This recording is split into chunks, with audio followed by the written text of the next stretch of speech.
The crimson dust of Xylos swirled around my boots as I approached the Cthar settlement, my diplomatic case clutched tightly in my sweating palm. Twin suns beat down mercilessly from above, casting strange double shadows across the alien landscape. I'd spent years studying the fierce beast folk of this frontier world, but nothing in my briefings had prepared me for the reality of their imposing presence. "Remember your training, Blake," I muttered to myself, straightening my envoy's uniform. The Terran Diplomatic Corps had selected me for this mission specifically because of my extensive academic knowledge of the Cthar. 5 years studying their customs, language fragments, and social structures had made me the logical choice to establish the first official trade relations. What the Corps failed to account for was my complete lack of field experience. The settlement sprawled before me, a collection of hide-covered dwellings, some built into the redstone cliffs, others standing free on the plateau. Sentries stationed at the perimeter had already spotted me. Their keen eyes tracked my approach with predatory focus. My pulse quickened, but I maintained a steady pace. Showing fear would be the worst possible first impression. As I neared the main gathering area, a crowd began to form. The Cthar were even more impressive up close than in the documentary footage. Most stood a full head taller than me, their powerful frames covered in varied patterns of fur, tawny, russet, charcoal, and cream. Their feline features were accentuated by expressive ears that swiveled to track sounds and tails that communicated emotions in ways my translation software was still learning to interpret. A massive male stepped forward, adorned with intricate bone jewelry and ceremonial scars that marked him as the chieftain. I gave the formal greeting I'd rehearsed countless times, pressing my right fist to my heart and inclining my head, not too deeply, which would show submission, but just enough to indicate respect. "I bring greetings from Earth," I said clearly, knowing my translator device would convert my words into the guttural Cthari language. "I am Blake Harrington, envoy of the Terran Diplomatic Corps. I come seeking friendship and mutual prosperity between our peoples." The chieftain's amber eyes narrowed slightly as he assessed me. After a tense moment, he returned the gesture and spoke in a rumbling voice that my earpiece translated with a slight delay. "The Cthar hear the words of Earth-human Blake. You are permitted to join our welcoming circle." Relief washed over me. First contact protocol established successfully. I followed the chieftain to a large central fire pit where elders and other important figures had gathered. My briefcase contained carefully selected gifts, technological trinkets deemed impressive but not threatening, medicinal supplies, and samples of Terran art and music. The formal gift exchange began. I presented each item with explanations of its purpose and value, careful to follow the proper order of precedence among the tribal leaders. The Cthar seemed particularly intrigued by a holographic projector showing scenes from Earth's varied ecosystems. When the last gift had been presented, the chieftain nodded with apparent satisfaction. "The offerings are acceptable. Now, as custom demands, we shall share the ritual drink to welcome the outsider." A ceremonial bowl was produced, filled with a thick, amber liquid that smelled pungently herbal. I've been briefed on this part. The sharing of fermented nectar was an essential trust ritual. The chieftain drank first, then passed it to me. I took the required 3 sips, fighting not to grimace at the bitter, burning sensation. After returning the bowl, I felt compelled to show additional respect by performing one of the few Cthar gestures I knew, placing my open palm on the ground and sweeping in a small arc toward my chest, meant to symbolize gathering the spirit of their land to my heart. A sudden hush fell over the gathering. The chieftain's ears flattened against his skull, and the crowd began to murmur. My stomach dropped. Had I performed the gesture incorrectly? The chieftain spoke, his voice carrying a new edge that my translator rendered as amused surprise. "The Earth-human has invoked the challenge of prize. This has not been done in many seasons." Panic seized me. Challenge? Prize? Nothing in my briefings had mentioned this. I don't understand," I stammered. "What challenge?" Before the chieftain could respond, a powerful voice called out from the crowd. "I accept the human's challenge." The Cthar parted as a figure stepped into the circle. She was tall, even for her kind, with copper-hued fur that caught the sunlight like burnished metal. Unlike most of the females I'd observed, her mane was cropped short, revealing a collection of battle scars that mapped across her broad shoulders and muscular arms. But it was her eyes that arrested me completely, burning crimson like twin embers in the gathering dusk. The chieftain acknowledged her with a respectful nod. Lola of the Sunset Cliffs claims the right of acceptance. Lola. Even her name hit me like a physical force. Wait, I protested, my voice embarrassingly high with stress. There's been a misunderstanding. I didn't issue any challenge. My translator appeared to convey the message, but the Kthar simply looked at me with expressions ranging from confusion to what appeared to be disappointment. The chieftain's brow furrowed. The gesture of earth to heart is the formal invitation to the challenge of prize. He explained slowly, as one might to a child. It is ancient tradition. To withdraw now would bring great dishonor.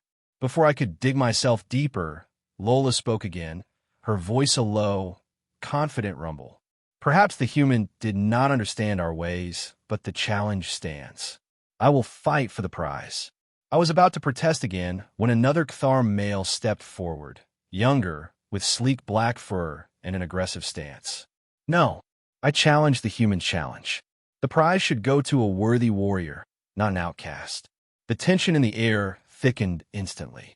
Lola's crimson eyes narrowed, and a low growl escaped her throat. The black-furred warrior, Rek, I would later learn, bared his teeth in return. The chieftain raised his hand. The challenge has been called and answered twice. As tradition demands, Lola and Rek will compete for the prize. He turned to face me.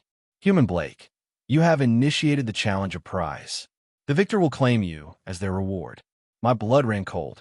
Claim me. But no one was paying attention to my distress anymore. The gathered Kthar had formed a large circle, creating an impromptu arena. Lola and Rek were removing their minimal armor, preparing for combat. This can't be happening, I whispered, frozen in place as the two powerful warriors circled each other. I desperately tried to recall anything from my studies that might help me understand or escape this situation. The challenge of prize was clearly some kind of ritual combat, but nothing in my briefings had mentioned humans becoming prizes. What followed was both terrifying and mesmerizing. Lola and Rek fought with a savage grace that defied the brutality of their blows. There were no weapons, only raw strength, speed, and skill. Rek had youth and aggression on his side, launching himself at Lola with powerful strikes that would have felled any human instantly. But Lola was something else entirely. Where Rek was force, she was fluidity. She redirected his momentum, landed precise blows to vulnerable points, and displayed a tactical intelligence that spoke of vast combat experience. Despite her fluid movements, when she struck, the impact resounded like thunder. It ended with startling suddenness. Rek, frustrated by his inability to land a solid blow, overextended on a lunge. Lola sidestepped with preternatural speed, caught his arm, and used his own momentum to slam him into the ground with bone-jarring force. Before he could recover, she was on him, one hand pinning his throat, the other raised in a fist that promised unconsciousness if brought down. "Yield," she growled. Rex struggled for a moment, then went limp, exposing his neck in what I recognized as a gesture of submission. Lola rose to her feet, chest heaving from exertion, but otherwise appearing remarkably unaffected by the brutal contest. Her crimson gaze found mine across the circle, and something in those alien eyes made my skin prickle with a sensation I couldn't name. The chieftain's voice boomed across the suddenly silent gathering. "The challenge is complete. Lola of the Sunset Cliffs has proven her right. The human is her prize until the next full alignment of the moons." Before I could process what that meant, Lola strode toward me with predatory purpose. I instinctively backed away, but found myself blocked by the circle of onlookers. My translator's earpiece buzzed with the excited murmurs of the crowd, catching fragments about rare prize and warming her bed. Warming her bed? Surely I'd misheard. Lola stopped directly before me, towering nearly a foot over my 6-foot frame. Up close, her scent was a mixture of wild herbs and something uniquely alien. She reached out one clawed hand and, to my shock, grasped the front of my uniform. "Mine," she said simply, in heavily accented but recognizable English. Without waiting for a response, she began pulling me through the crowd, which parted respectfully before her. I stumbled along, torn between diplomatic horror at the violation of protocol and very personal terror of being claimed as some kind of trophy? Servant? The implications were dizzying. "Wait, I need to contact my ship. This isn't. I can't." My protest fell on deaf ears as Lola continued her purposeful march toward a dwelling set slightly apart from the others, built against the red stone cliff face. She pushed aside a heavy hide covering that served as a door and pulled me into her home. The interior was dimly lit by glowing crystals embedded in the walls, casting everything in a soft, amber light. Surprisingly, the space was neat and orderly. Various weapons arranged with care on one wall, sleeping furs piled high on a raised platform, cooking implements hanging from ceiling hooks, and several shelves holding what appeared to be personal tokens and trophies. Only when we were fully inside did Lola release her grip on my uniform. I immediately backed away, trying to regain some sense of control. "There's been a serious misunderstanding," I said firmly, straightening my rumpled clothing. "I'm a diplomatic envoy of Earth. I cannot be claimed as a prize. I have duties, responsibilities." Lola tilted her head, studying me with those unsettling crimson eyes.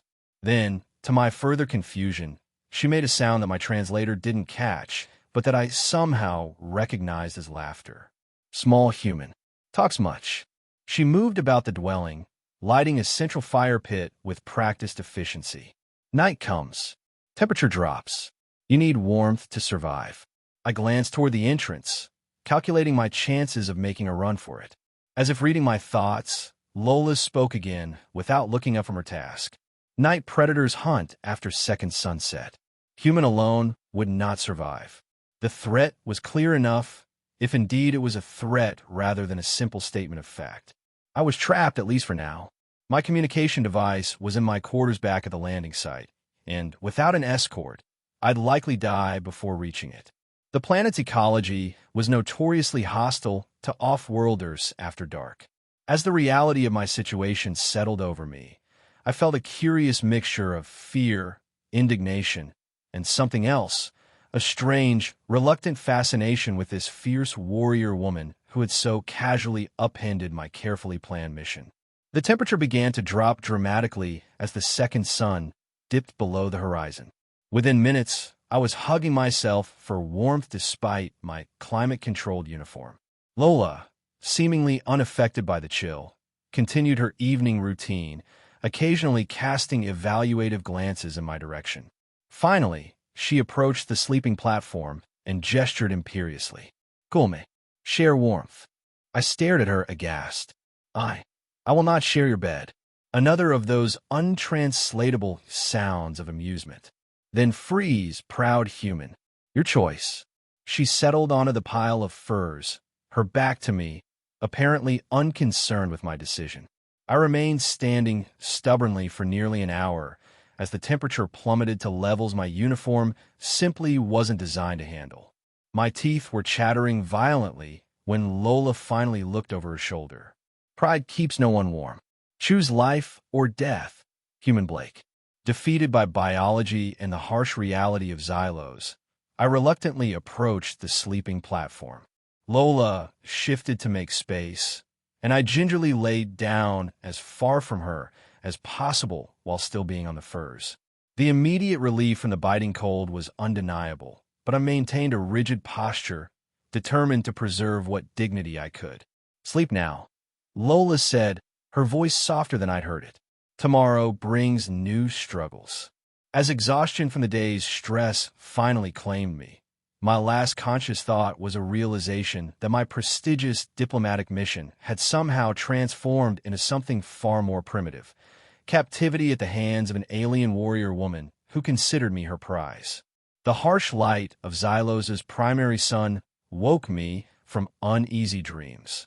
I found myself alone on the fur-covered sleeping platform, momentarily disoriented until memories of the previous day's disaster came flooding back. Groaning, I sat up and took stock of my situation. My diplomatic uniform was wrinkled beyond salvation. My mouth felt like it was lined with the local red dust, and my stomach reminded me loudly that I'd missed dinner in the chaos of being claimed as a prize. But I was alive, which seemed like an achievement given the circumstances. A rustle at the entrance drew my attention as Lola ducked inside, carrying what appeared to be freshly killed small game and a container of water. She nodded at my conscious state, but otherwise ignored me as she set about preparing the meat. I took the opportunity to observe her more carefully in the daylight. Her copper fur had subtle variations in shade, darker along her spine and lightening to a creamy color at her throat. The short-cropped mane that followed the line of her neck and skull was a deeper russet hue. Her movements were economical and precise. Nothing wasted, nothing exaggerated. "How long do you intend to keep me here?" I finally asked, breaking the silence. Lola glanced up from her task. "Until next alignment. 3 Earth weeks." She gestured with her knife toward the water container. "Drink. You need." I hesitated, then decided dying of dehydration wouldn't improve my diplomatic standing. The water was surprisingly sweet and refreshing. As I drank, I considered my options. 3 weeks as a prize would completely derail my mission timeline, but perhaps I could use the time to gather cultural insights that might prove valuable for future negotiations. "What exactly is expected of me as your prize?" I asked, trying to keep my tone neutral. Lola impaled several pieces of meat on skewers and positioned them over the small fire. "You stay. You learn. You share warmth." A hint of that untranslatable amusement entered her voice. "You not property. You. Honor gift. Honor gift." The translation seemed inadequate, difficult to explain in human words. She turned the skewers with careful attention. "You. A recognition of worth. My worth as warrior." She paused, considering. "Also, your worth as strange, brave human who faces Cthar alone." I blinked in surprise. "You think I'm brave?" This earned me a full-throated laugh. "Brave or foolish? Sometimes same thing." She removed the cooked meat from the fire and offered me a skewer. "Eat. Need strength." The food was surprisingly palatable, gamey but tender. As we ate in silence, I noticed that despite her fearsome appearance, Lola maintained a certain distance, never crowding me or making threatening gestures. It was almost as if she was giving me space to adjust. After breakfast, Lola indicated I should follow her outside. The Cthar settlement was already bustling with activity in the early morning light. Many warriors and craftspeople paused to stare as we passed, some nodding respectfully to Lola, others whispering among themselves while eyeing me with undisguised curiosity. They've never seen a human before, I guessed. Seen before. Never so close. Never as honor gift. Lola led me toward a secluded spot overlooking the valley below. Most think humans weak, soft-skinned, need machines to survive. And what do you think? Her crimson eyes assessed me thoughtfully. Think you different. Saw something in you at ceremony. Something familiar. Before I could ask what she meant, we were interrupted by Rek, the black-furred warrior Lola had defeated. He stood blocking our path, his posture radiating hostility. "The human looks weak in daylight," he sneered, his words filtered through my translator. "Poor prize for our once great warrior." Lola's demeanor changed instantly, her relaxed stance transforming into coiled readiness. "Step aside, Rek. Your wounds from yesterday still need healing." Rek's gaze shifted to me, contempt evident in his yellow eyes. "Does it understand what it means to be your honor gift? Does it know how far you've fallen to accept such a pitiful prize?" I felt a surge of indignation despite my precarious position. Before Lola could respond, I stepped forward. "I understand enough to know that she defeated you fairly. Perhaps that's what truly bothers you." Rek's ears flattened in anger, and he took an aggressive step toward me. Lola moved with lightning speed, placing herself between us, one hand reaching for the blade at her hip. "Challenge me again if you wish," she growled. "But the human is mine until the alignment." Touch him, and you answer to me. For a tense moment, I thought Rek might actually attempt another fight. Instead, he backed away with a final contemptuous glance at both of us. Your defense of the human confirms what everyone whispers, Lola. You've grown soft during your exile. Once he was gone, I turned to Lola with newfound curiosity. Exile? What did he mean? Lola's expression closed off. Old stories. Not important now. She continued walking, clearly indicating the subject was closed. Over the next few days, a strange routine developed. Lola would hunt or attend to tribal matters during the day, sometimes taking me with her, other times leaving me in her dwelling with strict instructions not to wander alone. I used my translation device to learn more Cathari words and phrases, gradually reducing my dependence on the technology. I discovered that Lola, while not talkative by nature, would answer direct questions if asked respectfully. Slowly, I pieced together fragments of Cathar culture, their clan structure, their spiritual connection to the harsh landscape of Xylos, their complex honor code that governed everything from hunting to courtship. The custom of honor gifts was particularly fascinating. To be claimed as such wasn't simply ownership, as I'd initially feared, but a complex relationship involving mutual obligation. The winner demonstrated their worthiness through victory, but also accepted responsibility for the well-being of their prize. The prize, in turn, brought honor to their claimant through their qualities and actions. So, I'm supposed to somehow bring you honor? I asked one evening as we shared a meal. Lola nodded. By being worthy prize. Strong spirit. Quick mind. She tapped her chest. Reflects my judgment in claiming you. And the bed sharing? I asked, still uncomfortable with our nightly arrangement, though I'd grown accustomed to maintaining a careful distance on the sleeping platform. Practical. Cold nights kill. She tilted her head, studying me with those piercing red eyes. Human customs different. Very different. I confirmed, feeling heat rise to my face. Sharing sleeping space is intimate, reserved for family or mates. Something flickered in her expression. Understanding, perhaps. Thar also have mating customs. Different from warming. Understand your discomfort now. She considered for a moment. Can make separate sleeping place if honors require. I was oddly touched by the offer, especially knowing how cold the nights were. No, it's fine. I understand it's for survival. I just wanted to clarify. Lola nodded, seemingly satisfied with my adaptation to their ways. As days passed, I began noticing subtle changes in how other Cathar treated me. The initial stares of curiosity were replaced by nods of acknowledgement. A few of the craftspeople even invited me to observe their work, communicating through a mixture of broken English, my improving Cathari vocabulary, and expressive gestures. Most surprisingly, I found myself developing a genuine respect for Lola. Beneath her fierce exterior lay a keen intelligence and a complex honor code that guided her actions. She was respected, if somewhat isolated, within the tribe. Warriors sought her counsel on hunting or combat matters, but she seldom joined in communal activities. One evening, about a week into my captivity, I returned to her dwelling after spending the afternoon with a group of Cathar crafters who had been fascinated by my descriptions of earth artwork. To my surprise, I found Lola treating a wound on her arm, a deep gash that she was attempting to clean one-handed. What happened? I asked, immediately concerned by the amount of blood matting her copper fur. Border Patrol. Razorback ambush. She grimaced as she pressed a medicinal herb paste to the wound. I moved closer, medical training for my diplomatic corps preparation springing to mind. Let me help.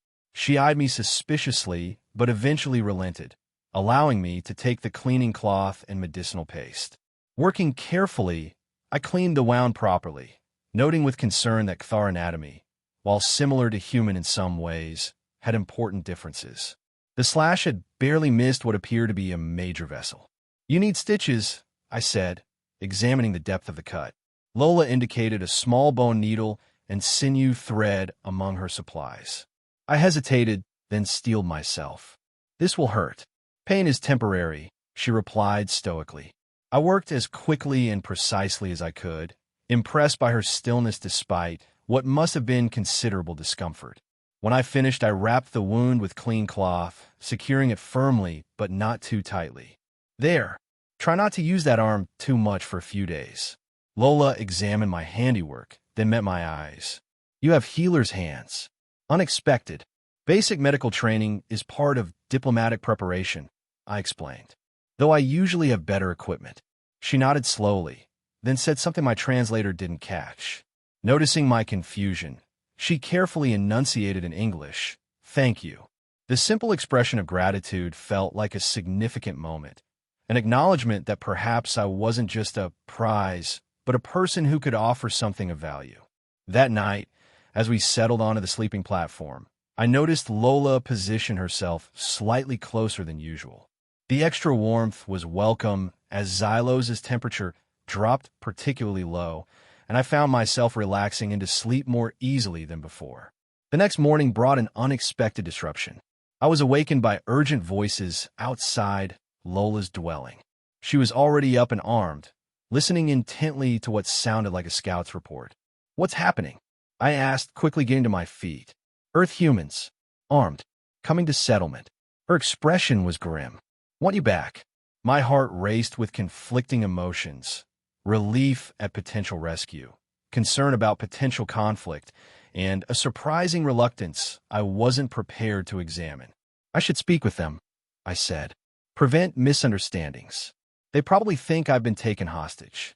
Lola's crimson gaze bore into me. "Are you hostage, Blake?" The direct question caught me off guard. Was I? Technically, yes. I hadn't chosen to be here. Yet the situation was far more nuanced than a simple captivity. "It's complicated," I answered honestly, "but I won't let them harm your people over a cultural misunderstanding." She studied me for a long moment, then nodded. "We go together. You speak to your kind. I stand as your claimant." Outside, the settlement was uncontrolled. Chaos, warriors taking defensive positions, non-combatants moving to protected areas. The chieftain was issuing orders from the central area. He acknowledged our approach with a stern nod. The off-worlders approach with weapons drawn, he informed us. They demand the return of the human diplomat. They threaten force. My stomach sank. This was exactly the scenario the Corps had warned against. Cultural misunderstandings escalating to potential violence. I had to defuse the situation quickly. "Let me speak with them," I requested. "I can explain the situation." The chieftain considered briefly, then agreed. "Lola accompanies you, as is her right. Our warriors will stand ready." As we approached the settlement's edge, I spotted the rescue team, 6 armed security personnel in Terran uniforms, led by Commander Santos, the security chief from our base camp. Their expressions registered shock when they saw me walking freely alongside Lola. "Harrington, are you all right?" Santos called, her hand hovering near her sidearm. "I'm fine, Commander," I replied calmly, stopping at a reasonable distance. "There's been a misunderstanding, but I'm not in danger." Santos's eyes darted to Lola and the Cathar warriors visible behind us. "We lost contact with you 9 days ago. Your locator went offline. Protocol dictated a rescue operation. I appreciate the concern, but this situation requires diplomatic handling, not military intervention." I explained, suddenly conscious of how I must appear. Dressed partially in Cathar garments I'd been given to supplement my uniform, walking shoulder to shoulder with a towering feline warrior woman. "What situation exactly?" Santos asked skeptically. "Our intel says you were taken as some kind of trophy after a tribal ritual gone wrong." I winced at the crude interpretation. "It's more complicated than that. I accidentally initiated a traditional challenge and became an honor gift to Lola here." I gestured to the copper-furred warrior beside me. "It's a temporary cultural arrangement that will conclude in 2 more weeks." Santos looked incredulous. "You're saying you're voluntarily staying as a... What a prize." Before I could respond, Lola stepped forward, her voice carrying surprising authority as she spoke in careful English. "Blake is mine by right of challenge until moon alignment. Cathar law clear. Respect our ways or bring war." The security team tensed, hands moving to weapons. I quickly stepped between them, facing Lola.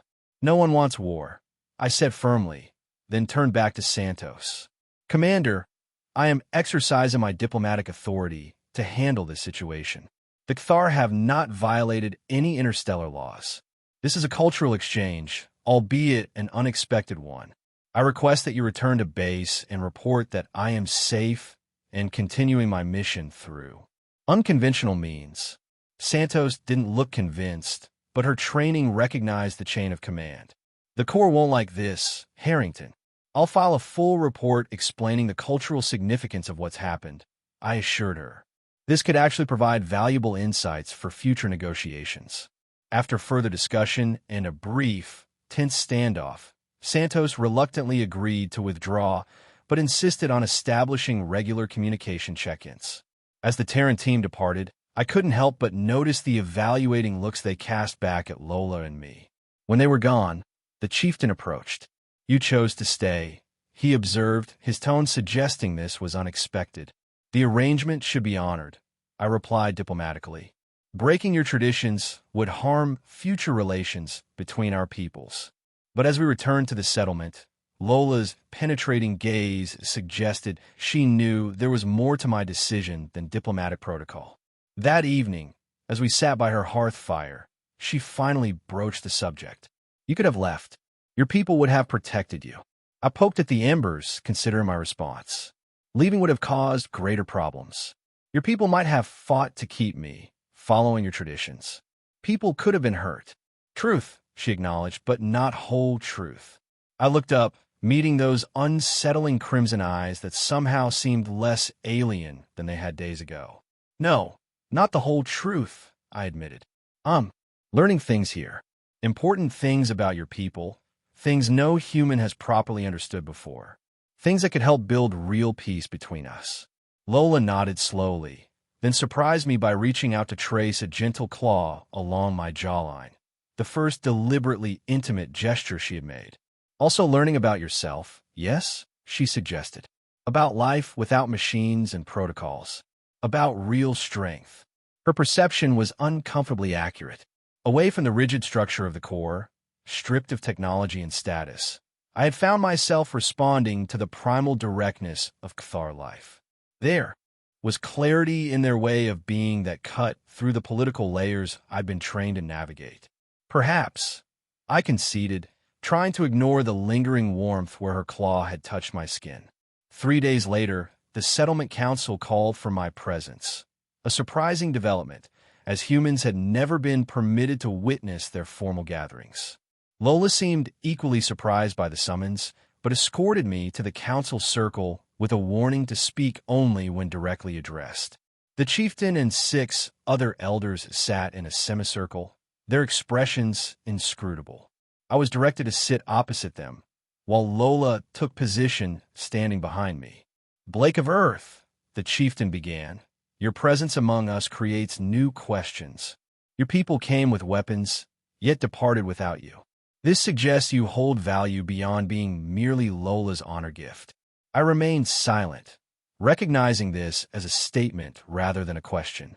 "We have observed you learning our ways, treating our wounded, respecting our customs. This is not the behavior we expected from humans, who are known to prize their machines and comfort above understanding." Another elder spoke up, her silver-streaked fur marking her advanced age. "The council has reached a decision. You will be offered a choice." The chieftain nodded. "When a moon's align in 10 days, Lola's claim ends. You may return to your people with our blessing and open discussions for trade." He paused significantly. "Or you may prove your worth through the ritual of proving and be recognized as a true friend of the Kthar, the first human to hold such status." Murmurs rippled through the gathered observers. Even Lola shifted in surprise behind me. "What is this ritual of proving?" I asked, having been directly addressed. "A trial of courage and skill," the female elder explained. "You would face the Crimson Canyon alone, bringing back the crystal flower that blooms only at its heart." I'd heard of the Crimson Canyon, a labyrinthine chasm infamous for deadly predators and treacherous terrain. Few Kthar warriors attempted the journey, fewer returned. "This seems a significant challenge for someone not born to your world," I observed carefully. The chieftain's expression didn't change. "The difficulty is the point. Great respect requires great proving. I felt Lola's hand rest briefly on my shoulder, a gesture of support that didn't go unnoticed by the council. I will consider your generous offer, I replied formally. When must I decide? 3 days, the chieftain declared. Reflect carefully, human Blake. The choice will shape relations between our peoples for generations. As we left the council circle, my mind raced with implications. The ritual of proving was clearly dangerous, possibly fatal. Yet successful completion would achieve what months of formal diplomacy might not: genuine respect and open doors. You don't have to accept, Lola said quietly as we walked. No dishonor in recognizing limits. Would you refuse such a challenge? I asked. Her silence was answer enough. That night, sleep eluded me despite the familiar warmth of the sleeping platform. The decision before me seemed impossible. Risk death in an alien wilderness or abandon the unprecedented opportunity to truly bridge our worlds. I must have eventually dozed off because I woke to find Lola watching me, her crimson eyes catching the first light of dawn. You decided, she stated simply, reading something in my expression. Yes, I admitted. I'll attempt the ritual. Instead of the discouragement I half expected, Lola nodded with what appeared to be approval. Then I will prepare you. 9 days to make you ready. What followed was the most intense training of my life. Lola became a relentless teacher, drilling me on survival techniques, showing me which plants were poisonous, which could be eaten or used as medicine. She taught me to move silently, to track, to recognize the signs of the canyon's most dangerous predators. Physical training was brutal. Hours of running on the plateau to build stamina. Wrestling matches that left me bruised and exhausted, but gradually more capable. Weapons training with Kthar blades that seemed impossibly heavy at first, but became extensions of my arm through sheer repetition. Throughout all, Lola pushed me beyond what I thought possible, but never beyond what I could actually achieve. She had an uncanny ability to judge exactly how far I could be pressed before breaking. When we weren't training, she shared glimpses of her past, her childhood in a different clan, her rise as a warrior, and eventually the exile that Rek had mentioned. She had challenged the previous chieftain's son after he dishonored her sister. Though she won the combat fairly, political consequences forced her to leave her birth clan and seek acceptance with the Sunset Cliff Kthar. They accept my blade, my hunting skills, she explained one night as we rested. After a particularly grueling day, but not truly accept me. Always outsider. I realized with sudden clarity why she had claimed me so readily. She recognized a kindred spirit. We were both outsiders trying to bridge different worlds. As the days passed, something shifted between us. The careful distance we maintained on the sleeping platform gradually diminished. I found myself drawing comfort from her proximity, the steady rhythm of her breathing becoming a familiar lullaby. Our conversations grew deeper, more personal. I shared stories of Earth, of my own struggles to fit within the rigid hierarchy of the diplomatic corps. The night before the council's deadline, Lola returned from a brief hunting trip with a small package wrapped in soft hide. For you, she said, uncharacteristically hesitant as she handed it to me. For tomorrow.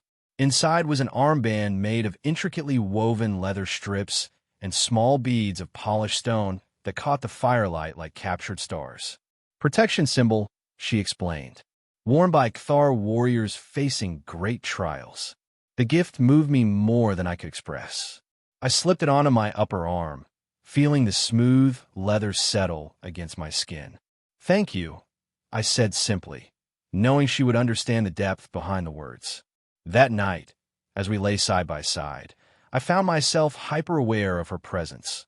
The subtle heat radiating from her powerful frame, the faint herbal scent that I now associated with safety rather than alienness. When her hand found mine in the darkness, fingers intertwining with careful gentleness, I didn't pull away. The next morning, I stood before the council and declared my intention to undertake the ritual of proving. The announcement was met with approving murmurs from the gathered Kthar. Even Rek, standing at the edge of the crowd, gave a grudging nod of respect. The remaining days before the ritual blurred together in a haze of intensive preparation. Lola worked tirelessly to ensure I had every possible advantage, teaching me to use the terrain to my advantage, to conserve water, to navigate by Xylos's unfamiliar stars. On the eve of my departure, the Cthar held a solemn ceremony, painting ritual symbols on my face and arms with red ochre. Lola stood nearby, her expression unreadable to most, but I had learned to recognize the concern in the set of her ears, the tension in her shoulders. That night, our last before the trial, the careful boundaries between us finally dissolved. What began as comfort transformed into something deeper, a recognition of connection that transcended our different worlds. Her touch, gentle despite her strength, mapped new constellations across my skin. Words gave way to a more primal language as we forged a bond that neither of us had anticipated but both now embraced. Dawn came too quickly. I dressed in the specially prepared garments, a combination of my adapted uniform and Cthar protective pieces. Lola helped me secure the final elements, her hands lingering longer than necessary. "Return to me," she said, the simple phrase carrying the weight of command, plea, and promise. "I will," I replied, meaning it with every fiber of my being. The journey to the canyon's edge was made in ceremonial procession. The chieftain spoke the ritual words, formally acknowledging my undertaking. Then, with a final glance back at Lola's copper form standing proud among her adopted people, I stepped on a narrow path that led down into the blood-red depths of the Crimson Canyon. The descent was treacherous, loose shale sliding beneath my boots, the path occasionally disappearing entirely, forcing me to find creative routes downward. By midday, I had reached the canyon floor, where towering walls of striated red stone blocked most of the twin suns' light, casting everything in a crimson glow that gave the place its name. According to Lola's instructions, the crystal flower would be found near the heart of the canyon, in a sacred grotto, accessible only through a series of increasingly narrow passages. The challenge wasn't simply reaching it. Anyone could potentially stumble upon the location with enough time, but surviving the journey there and back. I encountered my first test when crossing a seemingly placid underground pool. The water erupted as a sinuous, eel-like creature twice my length surged toward me, maw gaping with needle teeth. I used the defensive maneuver Lola had drilled into me, not fighting directly, but redirecting, using the creature's momentum against it. A well-timed dodge and thrust with my walking staff sent it crashing into the rock wall, buying me precious seconds to reach the opposite shore. Hours passed as I navigated the labyrinthine passages, marking my path with small stacks of stones as Lola had taught me. The canyon's ecosystem was unlike anything studied in Earth's xenobiology courses. Phosphorescent fungi, casting eerie blue light across crimson stone, small reptilian creatures that could change color to match their surroundings, flowering plants that emitted faint musical tones when brushed against. I was forced to make camp as darkness fell completely, making the canyon floor nearly impossible to navigate safely. Using techniques Lola had shown me, I found a defensible position in a small alcove, building a minimal fire from dry fungal matter that produced almost no smoke. The sounds of the canyon at night were unnerving, distant roars, chittering calls that seemed to answer each other from different directions, and occasionally the unmistakable sound of large bodies moving through narrow spaces. I dozed fitfully, one hand always on the Cthar blade Lola had insisted I carry. Dawn's light barely penetrated to the canyon floor, but it was enough to continue my journey. According to my calculations, I was nearing the central grotto. The passages had grown increasingly tight, forcing me to remove my pack and push it ahead of me as I crawled through certain sections. I was navigating one such narrow tunnel when I heard it, a deep, rumbling growl that seemed to vibrate the very stone around me. Something large was moving in the passage ahead. I froze, remembering Lola's warnings about the canyon's apex predator, The stone stalker, a creature evolved to hunt in these tight spaces, its flexible spine allowing it to navigate passages that seemed impossibly small for its bulk. With no room to turn around, my options were limited. I could retreat backward, painfully slow and vulnerable, or continue forward and hope to reach a larger chamber where I might have room to maneuver. Decision made, I inched forward as silently as possible, every sense straining for information about the unseen threat. The passage widened slightly, enough that I could now crouch rather than crawl. The growling had stopped, which was somehow more unsettling than its presence had been. I rounded a slight bend and found myself entering a larger chamber illuminated by a shaft of light from above. Water dripped somewhere, creating a rhythmic background to the sudden silence. And there, in the center of the chamber, growing from a small mound of crystalline soil, was my objective, the crystal flower.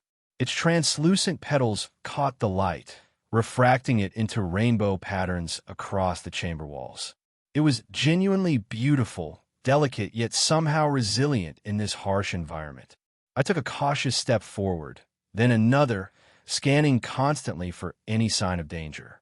When I was halfway across the chamber, a shower of small stones from above gave me just enough warning to throw myself sideways as the stone stalker dropped from hidden ledge. The creature was nightmarish, six-limbed, with a segmented body covered in stone-like plates that perfectly matched the canyon walls. Its head was mostly mouth, lined with grinding teeth designed to crush bone. It was larger than Lola, faster than it had any right to be, and clearly saw me as its next meal. What followed was the fight of my life. The confined space limited my movements, but also prevented the stalker from simply overwhelming me with its superior size. I used every trick Lola had taught me. Feinting, using the environment as a weapon, conserving energy while letting my opponent exhaust itself. A mistake nearly cost me everything. I backed into a slippery section of the chamber and lost my footing. The stalker lunged, its massive jaws closing on my left arm. Pain exploded through me as teeth designed to crush stone pierced flesh. In desperation, I drove my Kthar blade up into the soft tissue beneath its jaw, angling for what I hoped was a vulnerable point.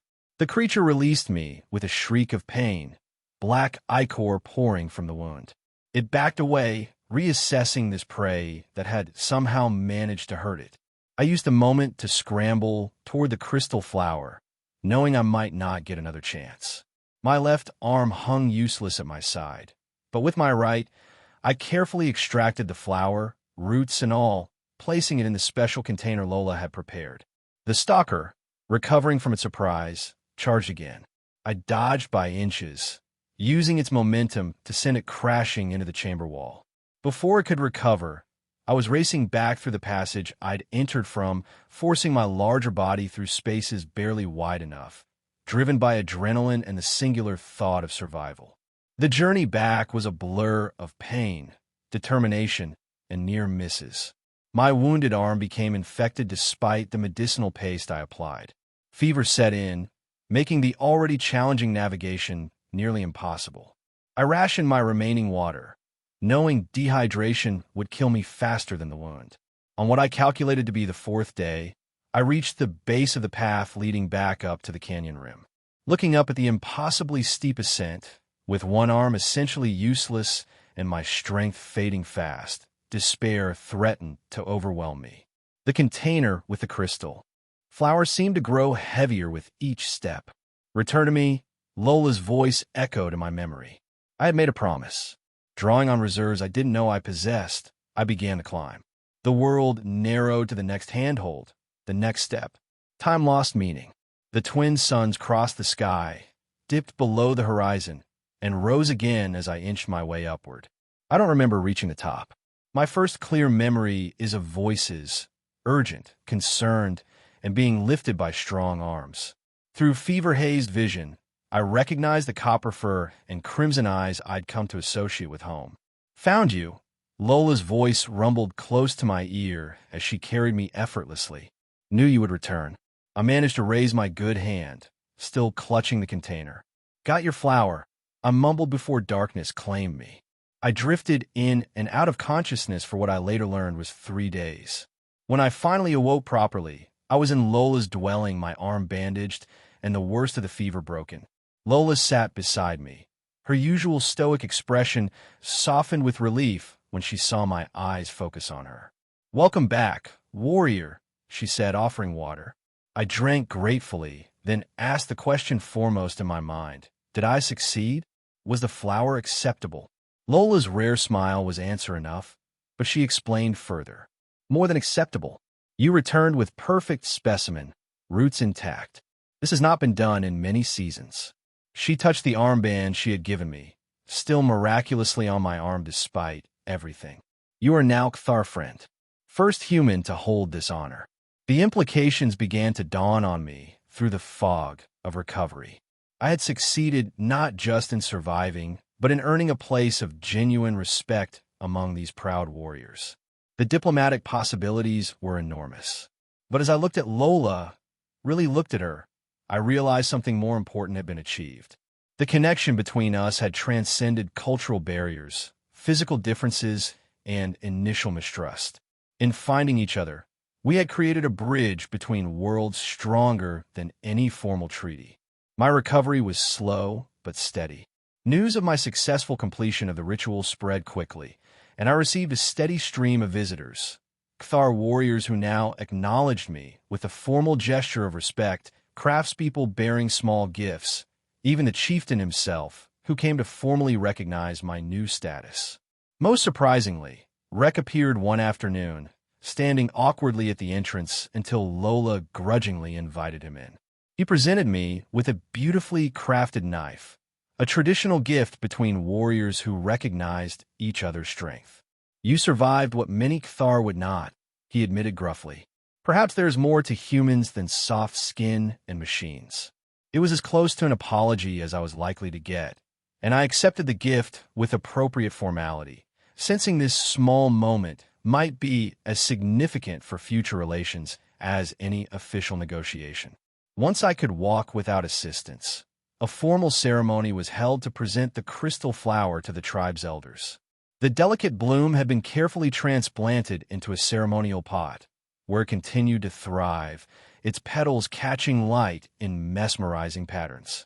The chieftain announced that it would be placed in the council chamber, a permanent reminder of the bond between human and Kthar. After the ceremony, I activated my communication device for the first time since beginning the ritual. Commander Santos responded immediately to my signal, relief evident in her voice. Harrington, we were about to mount another rescue operation. What's your status? I explained the situation as concisely as possible. My completion of the ritual of proving my new status among the Kthar and the unprecedented diplomatic opportunity it presented. The Corps will want you to return to base immediately for debriefing, Santos warned. This goes way beyond your original mission parameters. I understand, I replied, watching Lola across the gathering as she spoke with the female elder. But I'm requesting an extension. What's happening here is too important to abandon. There was a long pause before Santos responded. I'll relay your request, but no promises. They'll want a full report.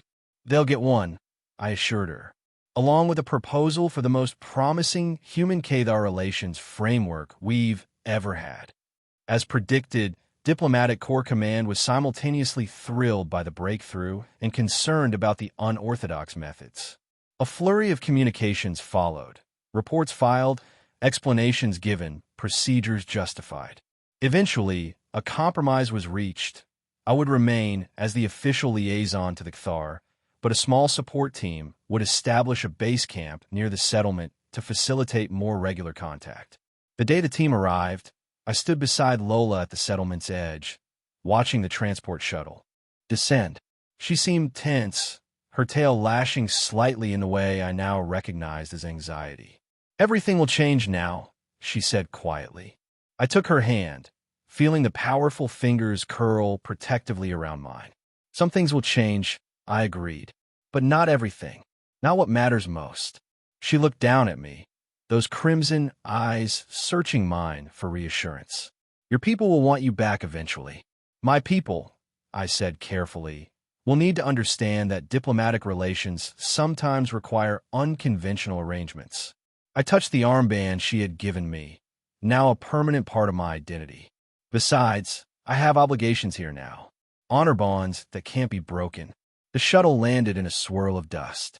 As the Corps representatives emerged, I prepared to begin the complex work of building formal relations between our worlds. But first, I squeezed Lola's hand once more, a silent promise between us.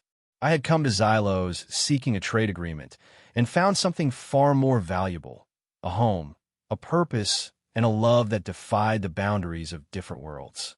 I had been wanting a challenge, claimed as a prize, but in the end, I had chosen freely to stay, not as an honor gift, but as a partner, a bridge builder, a Cathar friend. And as Lola's shoulder brushed against mine while we walked forward to greet the new arrivals, I knew with absolute certainty that I had never made a better choice.